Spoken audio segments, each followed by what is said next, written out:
This is hydrogen crap. No, I'm just kidding. I thought I'd take a shot at somebody that you may be familiar with. Anyway, my name is Jeff, and I'm going to show you a couple of the projects that I'm working on. My plan is to start from the very beginning and show the very elementary parts of every phase of construction. That way, anybody out there could duplicate what I'm doing. I don't want to hide anything or omit anything. I don't want to discover something and then keep it a secret and then sell it on my website.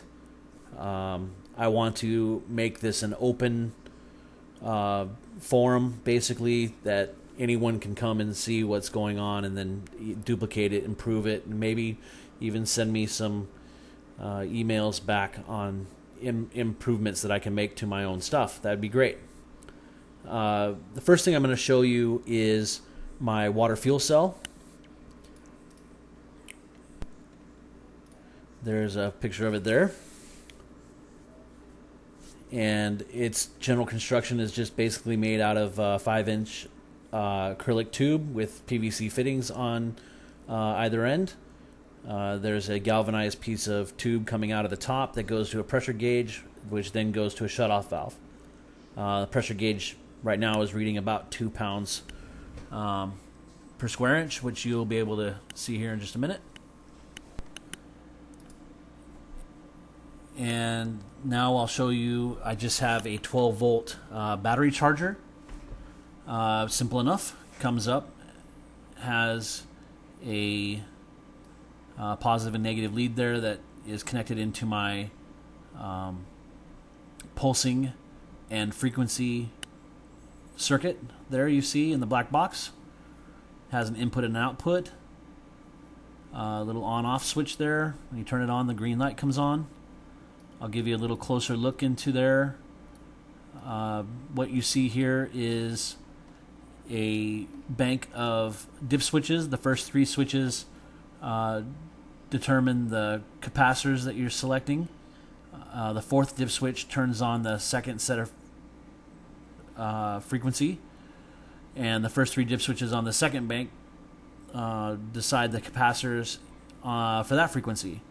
Below the banks of dip switches, you can see variable resistors, and those adjust the mark space and the frequency.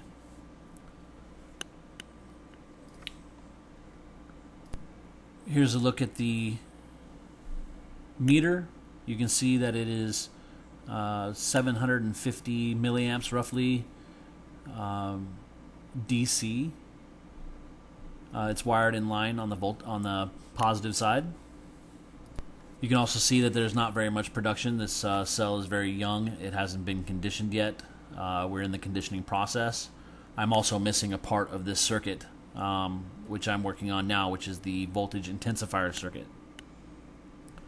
But I just wanted to give you a quick look at what I'm working on. The second project is a Bedini generator replica. It has these coils, which are 5-filar wound, meaning there are 5 independent wires that are twisted together and wrapped around a single core. That core is just a piece of PVC. Inside that core, I will put these little copper rods that are in that styrofoam there waiting to be coated with the polyurethane. And these coils will sit around this wheel, and we're going to hope to pull some energy off of it for running the water fuel cell. But basically, I just wanted to give you guys a quick look at what I was doing. I am going to start back over from the very scratch of things, day one, and we'll build these things together if you like, and hopefully you guys can send some comments and let me know where I'm going wrong, and maybe suggest some different avenues to take. That would be great. So keep an eye out. Thank you much.